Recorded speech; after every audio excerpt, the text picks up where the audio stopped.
La première victoire de la saison pour George Russell et Mercedes. Norris un peu trop en forme.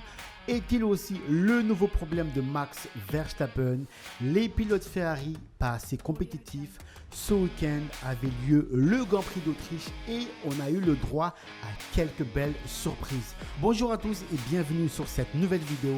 Avant de commencer cette vidéo, je vous invite à vous abonner pour ne pas rater le contenu qui arrive, notamment les débriefs de tous les Grands Prix de cette saison 2024. Depuis le Grand Prix de Chine, Norris nous montre de quoi il est capable encore ce week-end. Il nous a fait une bonne démonstration de force qui n'a pas payé mais qui ne tente rien, n'a rien, semble être son nouveau credo. En ce moment, Lando Norris est sur les côtes de Max Verstappen, c'est vraiment incroyable. Sa McLaren fonctionne extrêmement bien et il lui manque juste le petit boost de puissance et battre la Red Bull à chaque fois.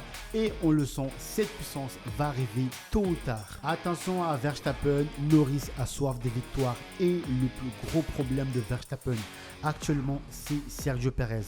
À l'heure actuelle, Perez n'est plus là pour faire bouchon comme avant pendant que lui devant file pour décrocher la victoire. Aussi bon que soit-il, il a besoin de son coéquipier pour l'aider. Verstappen se bat contre tous et tout seul. Pensez-vous que Red Bull a bien fait de prolonger son contrat? Merci de laisser vos avis en commentaire. La belle performance de Ricciardo qui finit dans le top 10. Daniel Ricciardo se dit fier de sa performance du week-end. Il a fini à la 9e place, ce qui lui permet de gagner 2 points. Ricciardo est dans une passe décisive pour son avenir chez Racing Bull. En effet, le pilote doit montrer à son équipe qu'il peut encore progresser et l'amener plus loin. George Russell qui a remporté son premier Grand Prix de la saison. La grande surprise du week-end, c'est la victoire de George Russell. Une victoire bien méritée. Certains diront qu'il a profité de l'incident entre Verstappen et Norris. C'est possible, mais avant l'incident, le pilote a tout de même gardé sa 3e place tout du long de la course face à Piastri, Sainz ou encore Lewis Hamilton. Charles Leclerc qui finit à la 11e place, Sainz est 3e. Je répète, Carlos Sainz est 3e, Charles Leclerc qui finit à la 11e place. Du côté des Ferrari, c'est l'incompréhension. Charles Leclerc qui semblait bien parti cette saison est en chute libre depuis sa victoire à Monaco. On a l'impression qu'il était sous pression pour cette victoire et que maintenant, il est dans une sorte de sas de décompression. Charles Leclerc évoque des problèmes suite au changement d'aileron et il manque un peu de compétitivité. Il parle aussi de son coéquipier Carlos Sainz qui est trop offensif sans vraiment se préoccuper des conséquences, ce qui a été le cas ce week-end.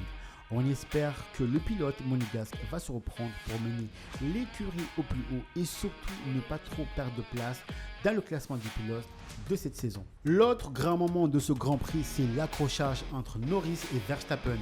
Les deux pilotes étaient à la corde, Norris voulant passer en tête de course. Ils ont de nombreuses fois frôlé les pénalités, les sorties de piste et ça n'a pas manqué. Au 64e tour, Norris tente de passer Verstappen par l'extérieur. Verstappen se décale. Il y a un contact entre les roues qui éclate. Lando Norris qui ne finira pas la course et Max Verstappen écope d'une pénalité de 10 secondes. On ne va pas se plaindre, on a demandé du spectacle, on en a. Maintenant, ça serait bien que le spectacle se termine mieux la prochaine fois les amis. Nous arrivons à la fin de ce débrief du Grand Prix d'Autriche. On se retrouve bientôt pour une nouvelle vidéo. J'espère que vous avez passé un bon moment. Je me répète, abonnez-vous, likez et commentez les vidéos. Retrouvez-nous sur Instagram, le lien est en description. Je vous souhaite une très bonne semaine.